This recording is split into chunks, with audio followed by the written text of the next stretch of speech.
For Reassessment 3, I have chosen problem 28 out of the book. In outer space, far from objects, block 1 of the mass, 40 kilograms, is at position 7, 11, 0 meters, and block 2 of mass, 1,000 kilograms, is at position 18, 11, and 0 meters. What is the vector gravitational force acting on the block 2 due to the block 1? So first we need to find our position, which is going to be R1 minus R2. And we're going to do 18, 11, 0 minus 7, 11, 0. And we're going to get 11, 0, 0 meters for the position. And I drew a picture right here, as you can see. Block 1 starts at 7, 11, and it goes to 18, 11. So next we're going to do the magnitude, which is going to be 11 squared plus 0 squared plus 0 squared, because we're using our position, and we get 11 meters. Then we're going to do our unit vector, which is going to be 11, 0, 0, the position, over the magnitude that we just got, which is 11, and that's going to equal 1, 0, 0.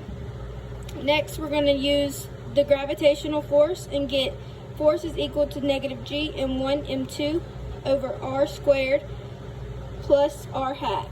F1 on 2 is going to be negative 6.7 times 10 to the negative 11, 40 times 1,000, which are both kilograms, 11 squared times R1, 0, and 0, and you're going to get 2.21 times 10 to the negative 8, 0, 0 newtons.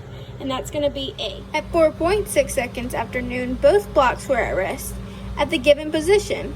At 4.7 seconds after noon, what is the momentum of block 2? So we are going to assume that the force F is constant over the time interval. So we're going to use F to equals change in P over change in T. We're going to split it up into final minus initial momentums and the change in T. To solve, we're going to do the momentum update formula, which is going to be P final is equal to P initial, which P is momentum, plus the F net of the change times the change in time. Change in time is going to be 4.7 minus 4.6, and we're going to get 0.1 seconds.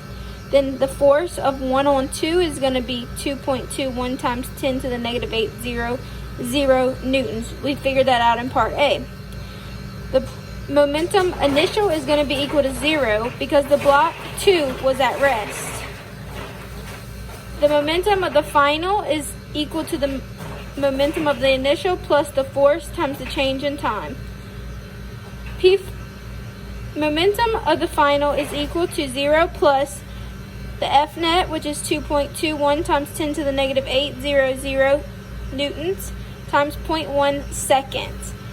Now with that, you're going to calculate that, and you're going to get momentum of the final in a vector of 2.21 times 10 to the negative 9, 0, 0 kilograms times meters per second. After 4.7 seconds after noon, what is the vector momentum of block 1? Well, since P1 is equal to the negative PF, which is momentum initial and momentum final, therefore the momentum of the first block is going to be negative 2.21 times 10 to the negative 9, 0, 0 kilograms times meters per second. For part D, we have, after 4.7 seconds after noon, which one of the following statements is true? A. Block 1 and block 2 have the same speed. B. Block 2 is moving faster than block 1. And C. Block 1 is moving faster than block 2. I chose part C because it is going to be, the momentum is going to equal each other, and they are going in opposite directions. But the mass of block 1 is less weight than the mass of block 2, therefore block 1 will move faster.